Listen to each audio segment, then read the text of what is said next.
Every month, dozens of horror games come out, too many to play, but I choose the most interesting ones and give them a shot. Today we're going to cover every horror game that came out last month that I played.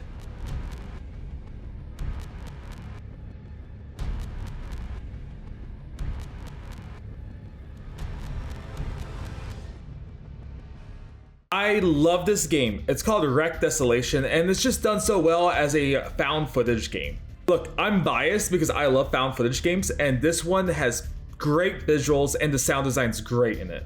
The game sets it up at night, so you have to look through your camera with night vision, and the atmosphere is so creepy. And because you're so zoomed in this camera, the jump scares got me so bad. How about that? Oh, here we go. I'm just a dumbass. Ah! What the fuck is that? And my favorite part of this game, and the strongest aspect, is the sound design, just how creepy the night feels when everything's raining, there's wind blowing. It does it so well, and I love this game for doing it that well as a found footage game, because I don't think we get that often. Okay.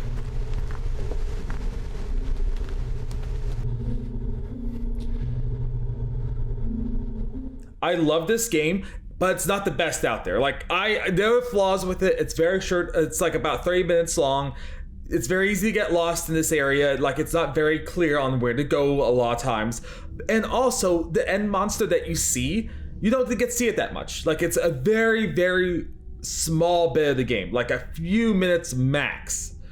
But it's still such a well-made game. I hope they make another one. Next up is Where the Walls Breathe. When I got this, I thought it was just gonna be a typical like little horror game that's set in one room. You move things from one end of the room to the other end, where it spooks you a couple times because you're supposed to be moving boxes and stuff. And it ended up being better than I thought it would be, to be frank. Once the game opens up to the rest of the house, it gets so creepy, and it has one of my favorite horror tropes of all time: creepy cartoons on the TV. Okay. What? So one of my favorite horror games of all time is Visage, and this game reminds me so much of Visage. It has the same creepy vibes of being trapped in a house with this paranormal entity hunting you, causing you to slowly go insane. But the similarities don't end just there. The house itself, the design of this house in this game, is very similar to Visage. I don't know if there's a pre-made asset both devs used, but it seems like they have the same hallways, they have the same foyer, and very similar layouts in some areas of the house.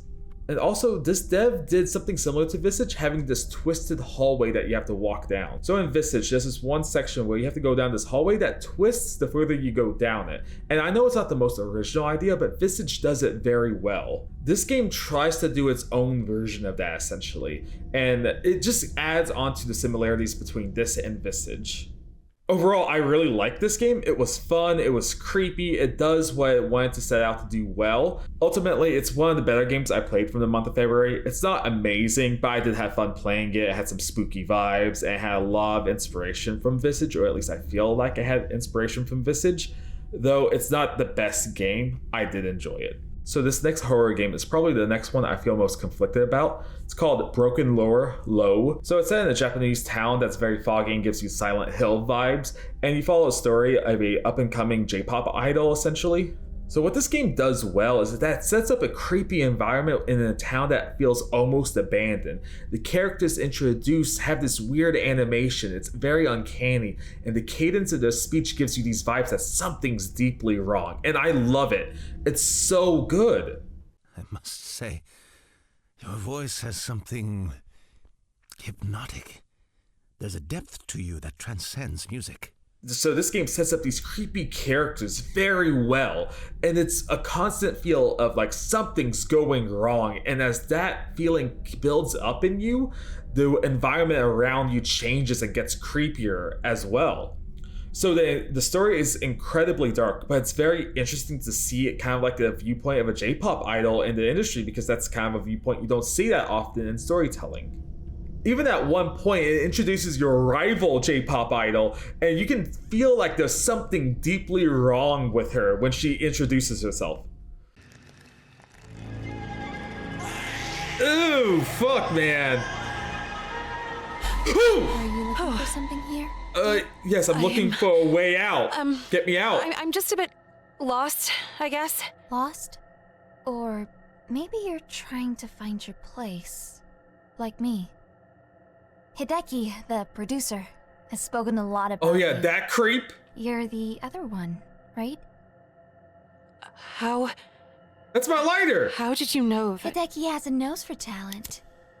So something I didn't expect from this game is that it changed its visual style very drastically in the middle of it, because it went from a modern, typical horror game, you know, to this PS1 graphics look that kind of changed the whole tone of the horror in the game. And I loved it. I was all there for it because it was very refreshing just to see this. It changes the whole horror atmosphere of the game with the characters looking creepy in a different way. And then when you actually get to the scary bits of the feudal Japan section, it's great. I love it visually.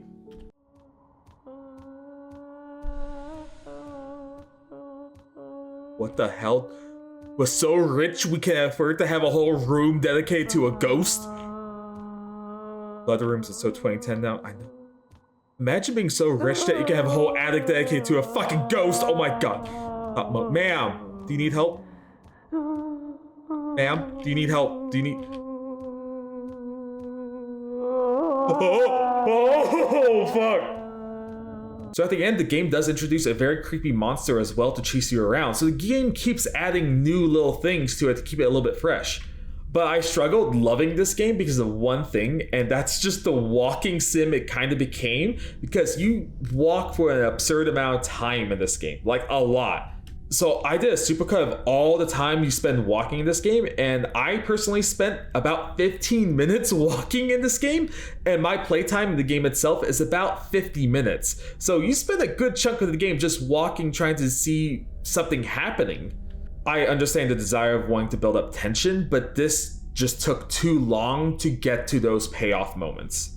And the final thing I think I have a problem with is that the end objective is that you have to collect these candles that you have to make sure they don't go out, but if you sprint too fast, they go out. So it becomes kind of like a walking sim fetch quest at the very end of the game after it introduced this very creepy monster. So it just feels like the game keeps dragging and dragging on, trying to get a little bit more playtime out of very unfun mechanics. Overall, the game is really good. I just wish the bloat on walking times would like cut down a bit, because I feel like it takes away from the game a bit.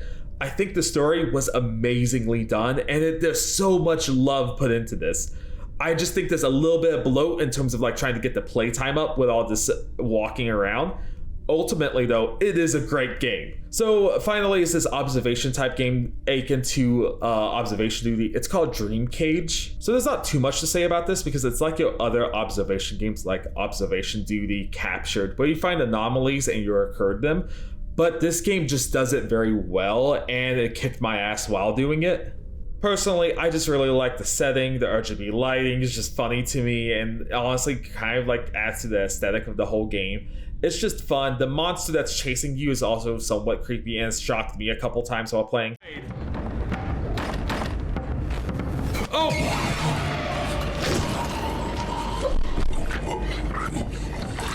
Okay, I see. As the game progresses and you become more insane, more anomalies and more events happen, and I enjoyed them, seeing them, because they were very entertaining, seeing the apartment go crazy as you walk around trying to find these anomalies. What the fuck?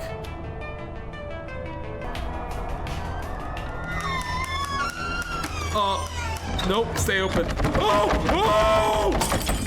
Fucking hell, what the fuck? Oh!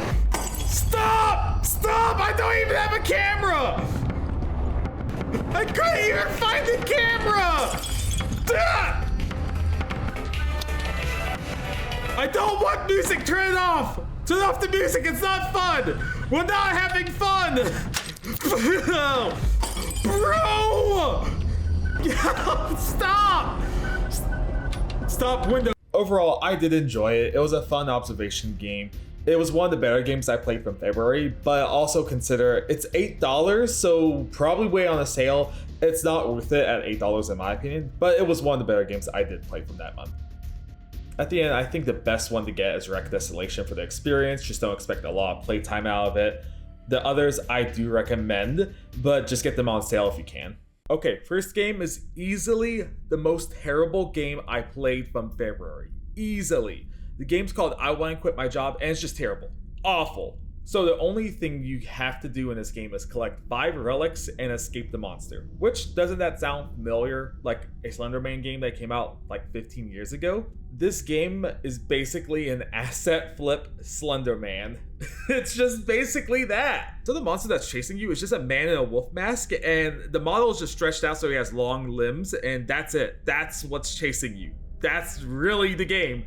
You collect 5 things, and a model chases you, a stretched out model, mind you, chases you throughout this like maze that is just like a bunch of just squares planted down on some blank map. You might be wondering why I'm being so harsh on this game, and it's because the developer's selling this with $7 on Steam, 7 USD, and I timed how long this game took me. I sped up the footage and timed it, and essentially it's about 9 to 10 minutes, including main menu stuff and some text stuff. So basically, you're paying almost $1 a minute to play this game. And something that's a little bit scummy is that at the very beginning of the game, you get this block of text telling you how this game is near and dear to the developer because they've gone through this experience of these night terrors. But then they just have this asset flip and they're selling it for $7. So it makes it come off as that the developer tried to use this emotional story to add value to the game, when the game's only 9 minutes long and just a bunch of assets that are just preloaded online.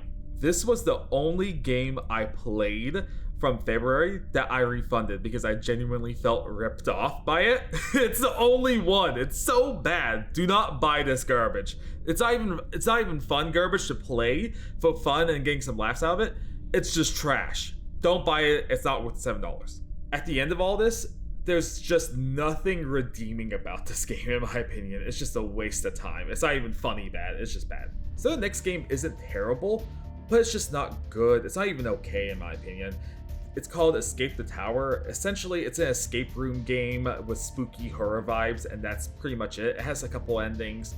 There's some basic puzzles, but it's just such a basic bare bones game where it's fun for a little bit, a couple minutes max, but overall it's just not really that entertaining. The game is full of pre-made assets, which a lot of indie devs have to do it. It's just how you use them, and in this case, they just use them in the most basic way possible. They have a body that's just T-posing on you. It's just very bare bones. And then the scares are just very basic as well, where they just kind of just show up, spook you a little, not even that much, and that's it. Ooh! This dude, great. Okay, what? Oh, hey, buddy. Oh, shit. So the horror aspect of the game is barely there, in my opinion. I do give this game some credit, though. It is funny and self-aware at times, where it lets you have a gun, and you're trapped on this tower, and you can use that gun to shoot the bomb and see what happens. And it's actually one of the endings. It's actually funny. So I do give the game credit that it can be funny and self-aware. Shoot! Bad end 2! I got the bad end! In the end, the game took me a total of 20 minutes max because I'm a dumbass with puzzles and I want to see all the endings. So overall, the game doesn't have that much playtime, and the dev is selling it for $30, I think. Overall, the game isn't terrible. It's just not good. It's not even okay. It should have been a free-to-play game. I think it was a good test for the developer to release this game, but not for like the price they were asking for like $30 for this very bare bones game. Thin Line is not a horror game that's just not good, and it's very bare bones, but I think it's like the developer's first attempt to actually having a game. And when I say bare bones, there's practically nothing in this game really to do except a couple interactables. There's no ambient noise, and it's really eerie in a weird way where it's pure silence. Okay, this is really weird. Like, you usually expect like footstep sounds, something. It is kind of funny because there are some sound effects for some things in the game. So you have this dead silence broken up by this sudden noise, and it's just, I don't know, it's just this eerie thing about the game. Instead of just having an ambient noise playing all the time like a buzzing light, just silence, and then you hear this sound. Okay, that's a little the fuck? The rest of the game is just filled with long walking segments where you kind of have no idea where to go. You just kind of have to walk to find out. And then also you get chased by some kind of monster at some point. You don't know why or like what the monster is really. But the weirdest thing about it is that the monster has footsteps when you don't have footsteps. The monster has footsteps, so there's some other noises happening, I guess. This dude gets footsteps, but I don't!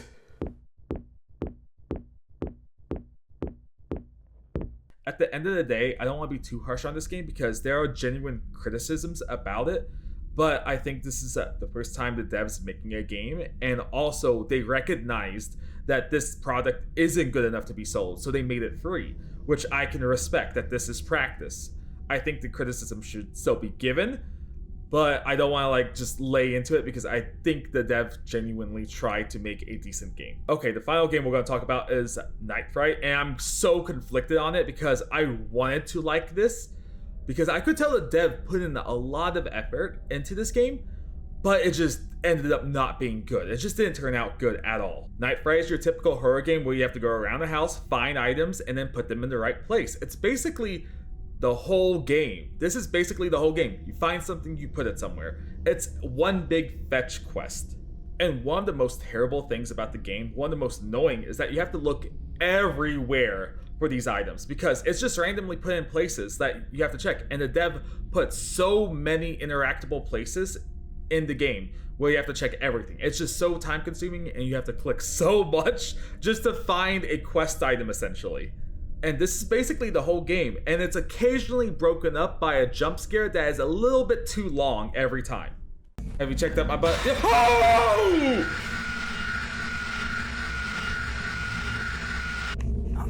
Basically, the jump scares were just thrown in there to break up the gameplay because that's the only difference when you're going from location to location, and every time the jump scare is so long for no reason. What makes it difficult for me to dislike this game is that I could tell the dev actually put in effort into this game because they did work on how they did lighting and everything, how they focused on some sound design to make it creepy, the ambient noise. They did put in some effort to make this a playable game that was spooky. It just failed really bad. It's just the results just didn't end up to be good with the amount of effort they put in my opinion. Oh, that's kind of creepy. Oh! At the end, I wouldn't recommend any of these games to buy or even play because Thin Line is free. It still feels like a waste of time. These games range from just purely terrible to they tried, but the results just didn't end up good. Overall, I just can't say I enjoyed most of these that much. They may have had some highlights, but overall, I think they were just unfun and just not worth the money at all.